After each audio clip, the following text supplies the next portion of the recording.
I'm Ron Drodos from keyboardimprov.com, and welcome to my journey through the real book number 64, and I hope it's your journey through the real book as well.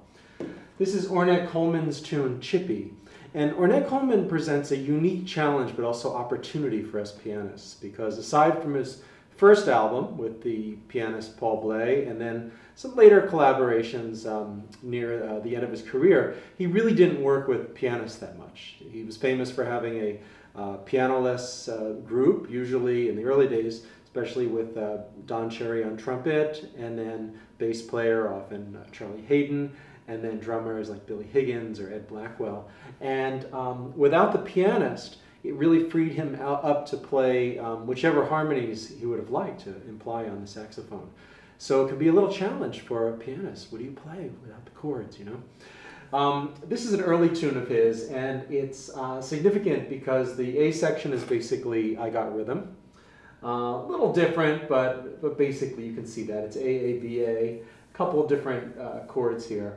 And then in the bridge, it's not the rhythm changes bridge where it goes to the dominant 3 chord and then the 6, 2, 5. Rather, it stays on the 1 chord as the dominant 7th, and then goes to the 4, then down to the 2 and 5. And it's another similar kind of bridge that was very popular in the swing era. Ornette Coleman really comes out of the bebop and blues traditions, just like Charlie Parker, who was a little before him in time. Ornette Coleman was from the American Southwest and an alto saxophonist, very influenced by Charlie Parker and bebop, but also very rooted in Texas blues, just like Parker was rooted in the blues of the Kansas City area. So how do you approach a tune like this? Well, you could just play it as a tune with all the chords, but that's not really what Ornette Coleman was about. He really, after they played the melody, he would go his own way, and the bass player had to sort of follow where he was going, or lead, or try different things. It was really about using your ears and exploring with no predetermined form. And that way, it's like classical music. As Beethoven unfolded his piece, he went from chord to chord and didn't necessarily repeat the same chords over and over again in song form. And in a way, it's related to that, but improvised.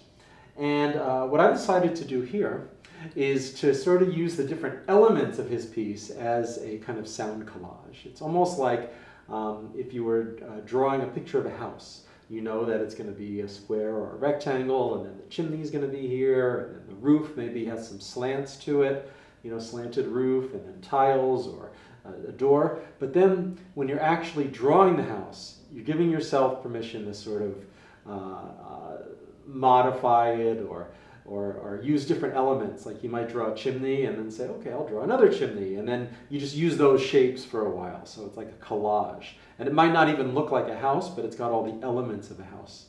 Kind of like Picasso's Cubism. And so, for instance, the beginning, I don't know, I might just use and play with that for a while. One thing I was experimenting with is trying to use the melody as a walking bass line in quarter notes.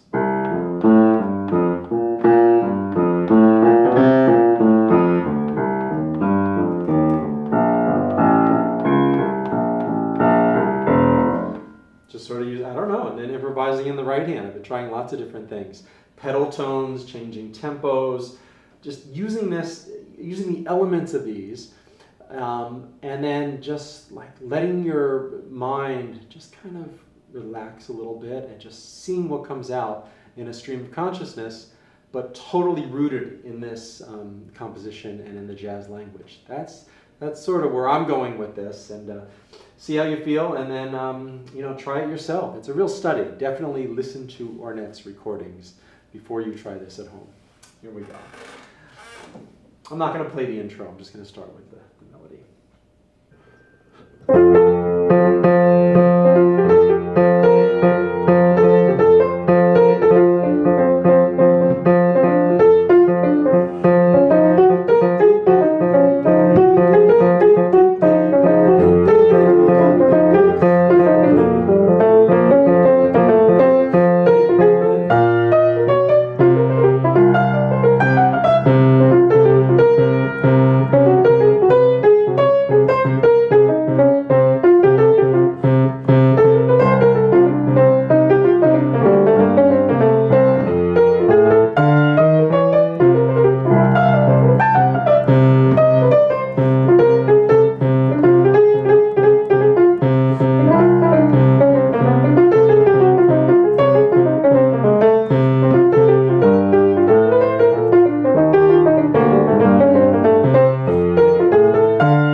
last chord was. It was basically an F chord, but I think I got every white note in there. The B and the E and the D. Let's see. Something like that. I don't know, call it an F major 13th sharp 11, but it's basically every every white note. Gil Evans wrote a tune like that, where he just sort of planed down. But it seemed to fit this tune. There you go.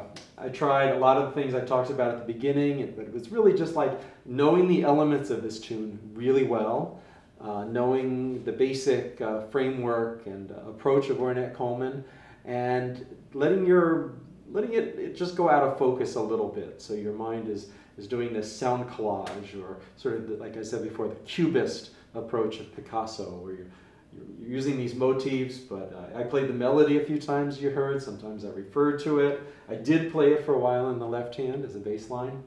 Sometimes I was playing very chromatic bass line in the left hand, and the right hand was playing over the chord changes, and then sometimes I was playing in two different keys at once, and it's a lot of fun to take bebop and just sort of take it to a whole new place.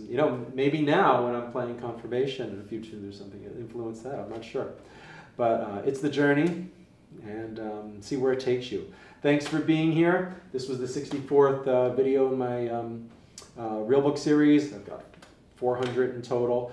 If you're looking for some help with your jazz piano playing, love to help you any way I can, either Skype lessons or through keyboardimprov.com, a video course. The main thing is to enjoy your playing, enjoy every step of the way, and find a sense of flow, and then let everything come from that. Good luck.